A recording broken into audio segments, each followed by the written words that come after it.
Hey everybody, welcome to Pop Culture Philosophers. I'm Rockin' Robbie Billups, and today we're going to be taking a look at Thor #1 from 1998 by John Romita Jr., Klaus Jansen, and Dan Jurgens.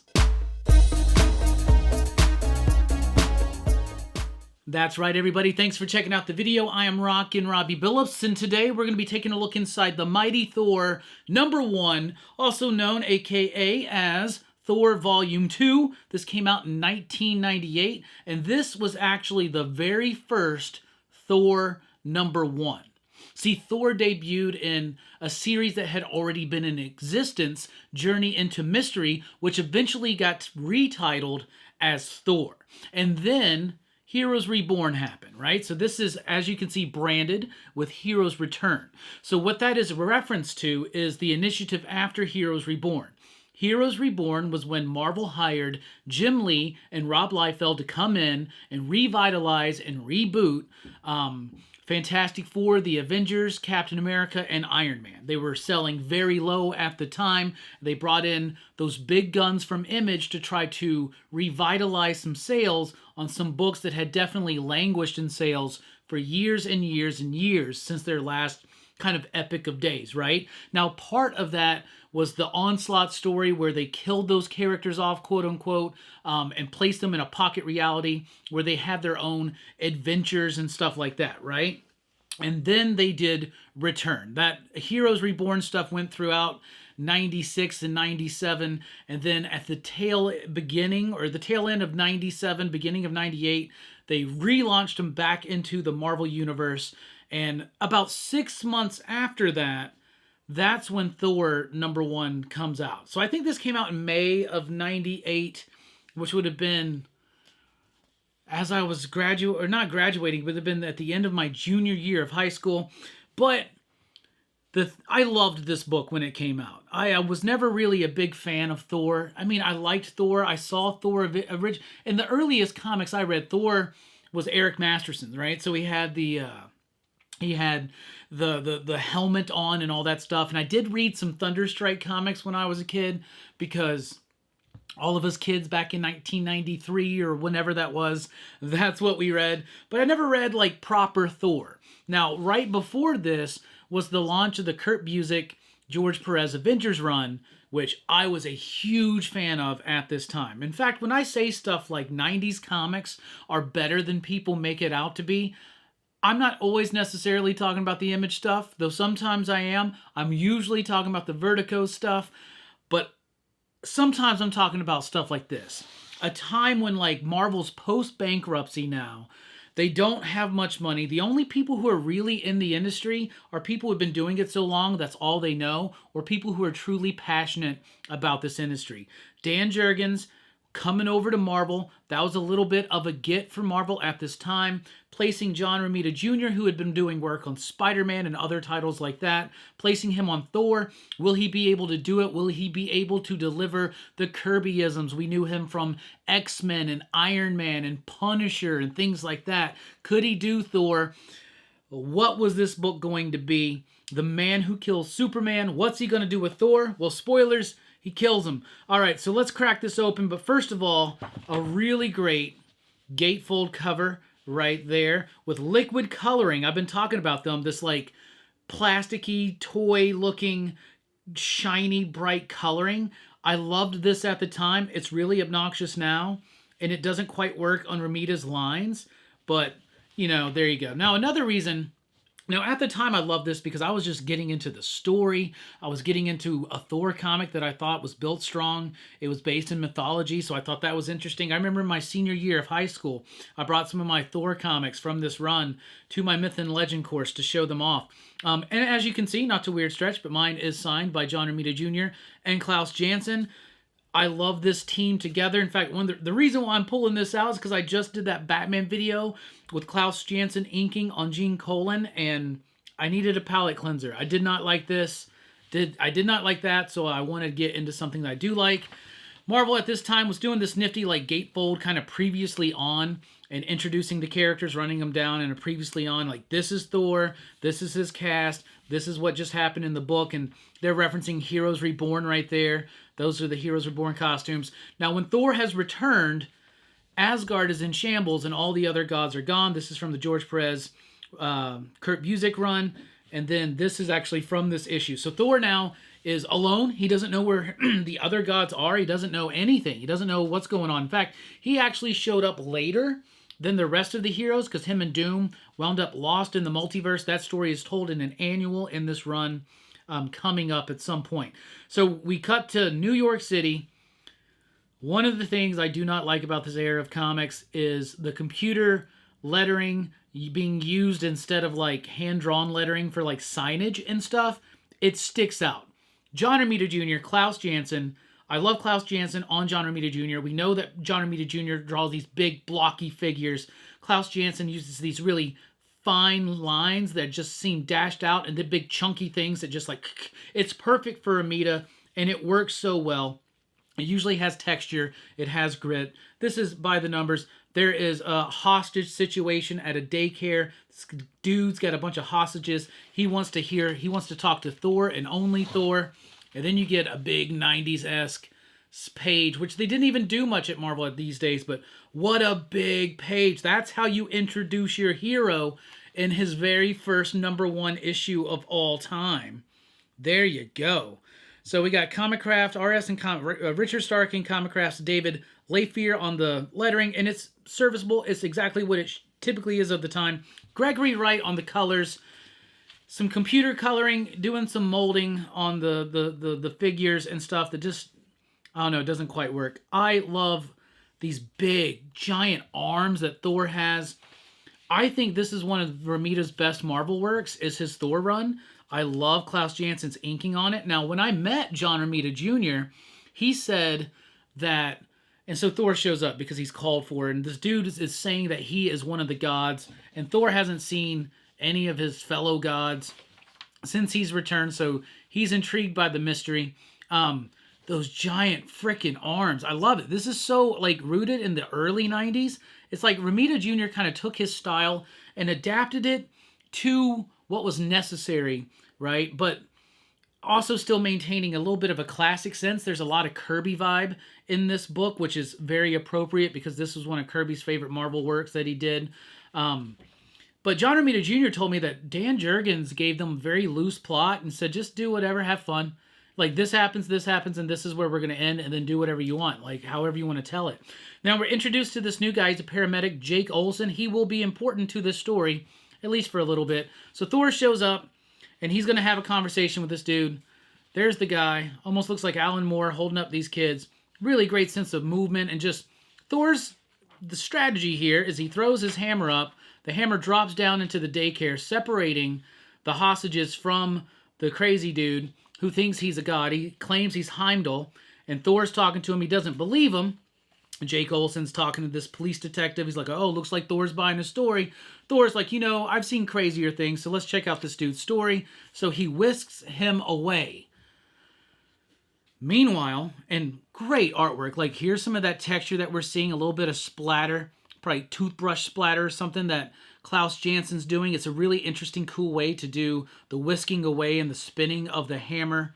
I just love it. It's so effortless. You got these thin lines and just like, it's almost like infuriating. Like, it's like Klaus Jansen's just going dash, dash, dash, and conk, conk, conk, conk, conk, conk, conk. And it's like, is it that easy to just build these figures? Conk, conk, conk, conk, conk, conk, conk. And if you look at the original pencils, now there is a version of this. It's like called the rough cut, where it's the pencils and the script, or the plot, I guess I should say, and it works so well. Love the days of these, you know, editorial balloons, these little footnotes, right? Thor has this kind of different, like, I guess they're trying to go like for a godly medieval kind of font for him. In the first few issues of the George Perez, Kurt Busiek Avengers run, they really overdo it, and it's really obnoxious. Here, they kind of iron it out just a little bit. So while Thor is whisking this dude away, we get introduced to this military operation. They're moving something in a big crate or a big container. There's this colonel there who everybody says is basically a prick. He's kind of, you know, he's a prick. He's a jealous prick, and he comes up and he's like, what's in the box? I don't even know. And he touches it. They're like, you know, the general told us not to touch it. He's like, I can do whatever I want. He touches it. It blows up. What happens? Well, we'll find out. A Skittles racing team game. Anybody ever played that? Is that good? You let me know. All right, so now outside of the hostage situation, Jake Olsen, some more stuff outside. We're establishing this dude for a reason, establishing this relationship he has. He's dating someone named Hannah. It's his fiance. He's always having to miss out on dates and spending time with her because he's a paramedic. And he's like, there's something going on downtown or something like that. And he doesn't want to go, but then they get called in. But they're building up his story and his life. Then we cut to hell, right? Meeting Hela. This was such an awesome image right here. Absolutely fantastic. The way that Romita is playing the Kirby up here, still doing his own thing, but that's how you introduce people. That's why Romita Jr. is so good at what he does. He's efficiently telling the story across the pages. You get the sense of Thor's movement, of things moving like that.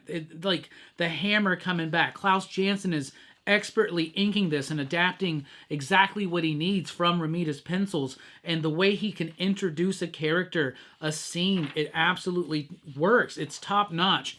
So then we cut to Thor, and he has taken this dude who thinks he might be Heimdall to Asgard. What a great spread right there. Just beautiful. Klaus doing all of the tricks of the trade with the white media, the Kirby dots, the energy, all that stuff. There's even screen tone in there, some of the rare usage of screen tone in this comic. But it's there, and it adds a really cool effect throughout this cosmic background, the rubble. John Romita Jr. does not get credit enough for stuff like this, and you can tell that Klaus is kind of doing his thing in there too, very thin lines, but man, it freaking works.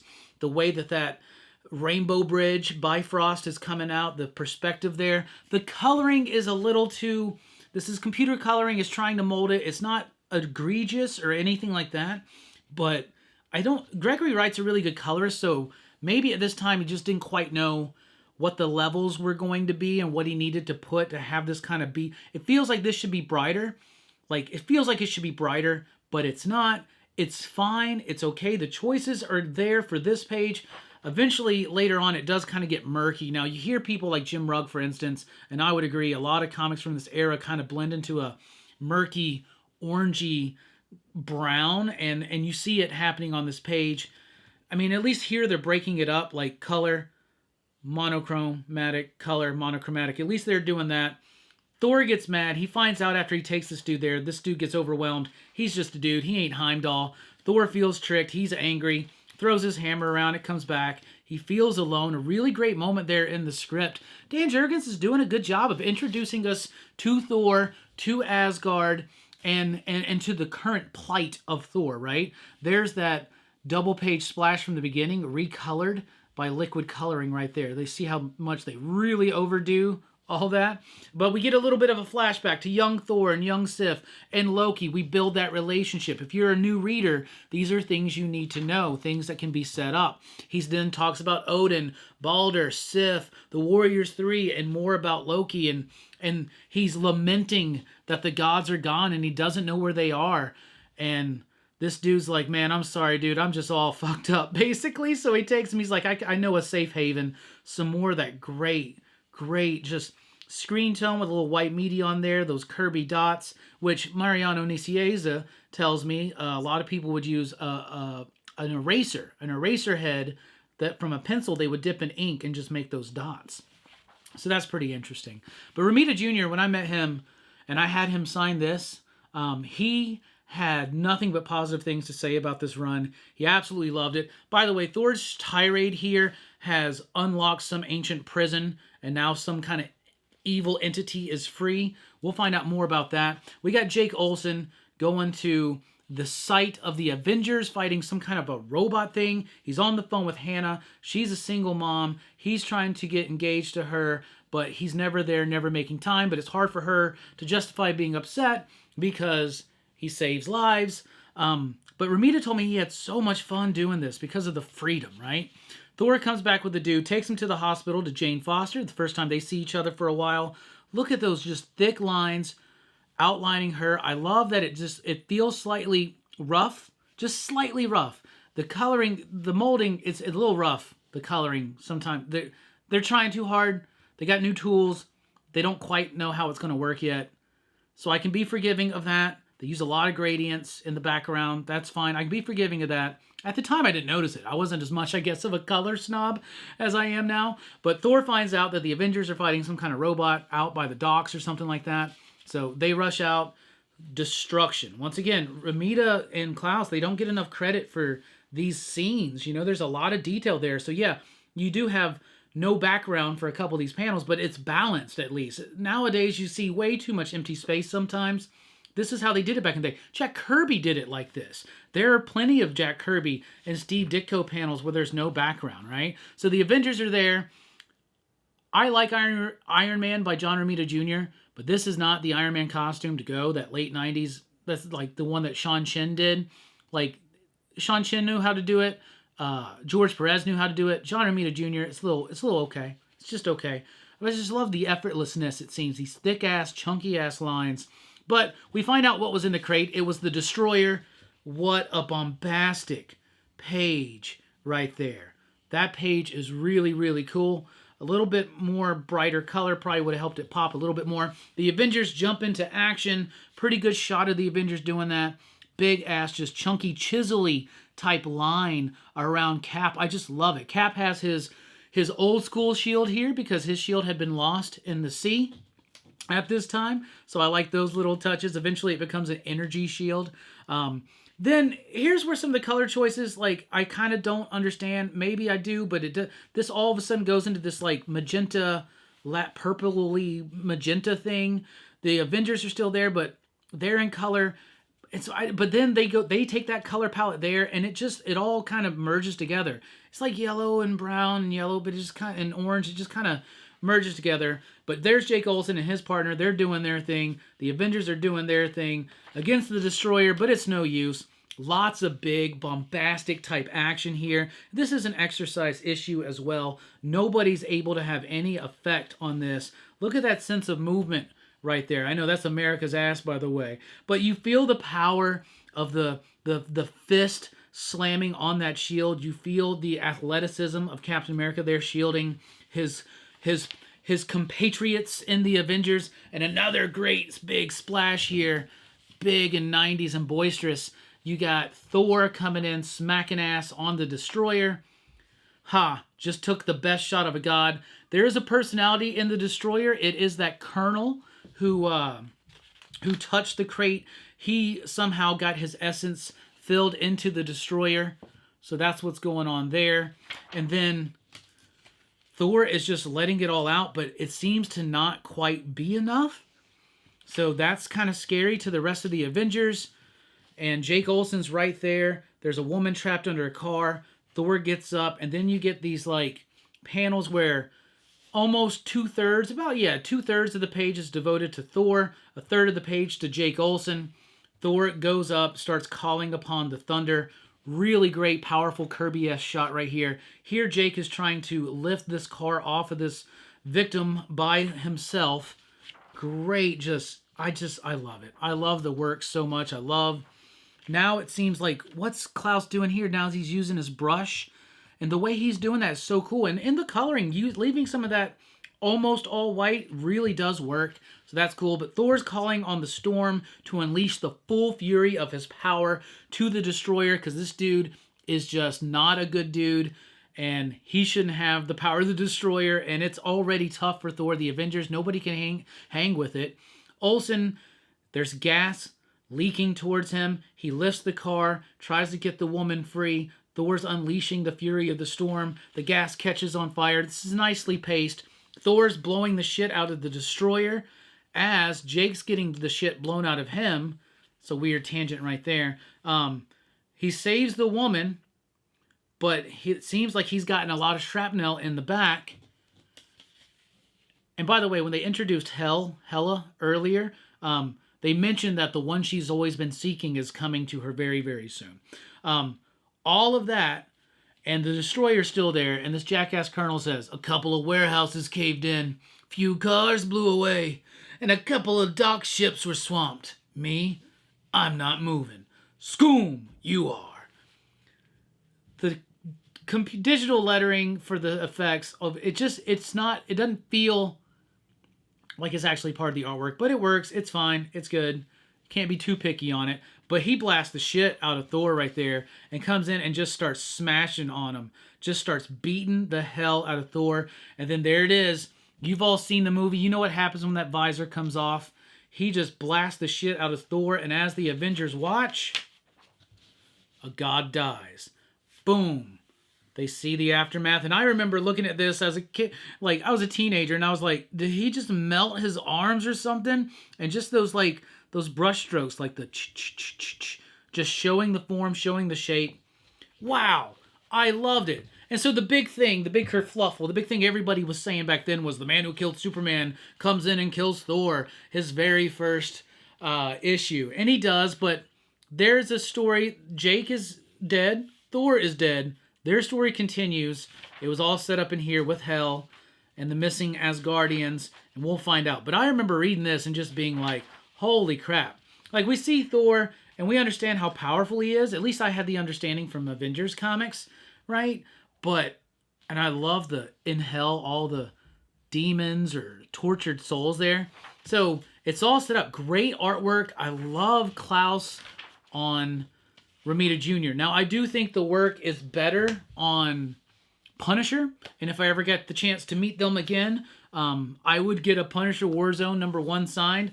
I had that with me at the time, but they did a Fantastic Four cover, and I felt like I had to get that one. But I definitely wanted to get this one signed because it had a lot of meaning to me personally. This comic, it's kind of a rough time in my life, honestly, in my junior year of high school. I had a young brother who had just passed away, and some aunts and a cousin, and it was a big family tragedy, right? But like I remember this era of comics so well because these were the comics I was reading that would like help me escape, you know? And so I still hold a special place in my heart to these. And I don't know. I love this era of comics. I love this run on Thor. I love this first comic. And you know what? If you're game, I'm game. I think the first 12 issues of this run are really solid. The only nitpick I had here was the coloring and some of the digital lettering as far as the sound effects go, but it still held up. It was paced well. It introduces Thor. The concepts of everything. I mean, it's a decent first issue. I enjoyed it. If you remember this book, what did you think about it? What do you recollect? And check it out for sure, man. Dan Jurgens had a really long run on Thor that was actually pretty solid, and even got more hype as it progressed. Eventually, I think Andy Kubert comes on. But this was a pretty solid run. I really do like it. I think this Hero's Return is a good era for Marvel. It's got me thinking about reading some Heroes Reborn, though. I don't know. First of all, do you want to see Thor #2 by Jurgens, Romita, and Klaus? Or do you want to see some Heroes Reborn?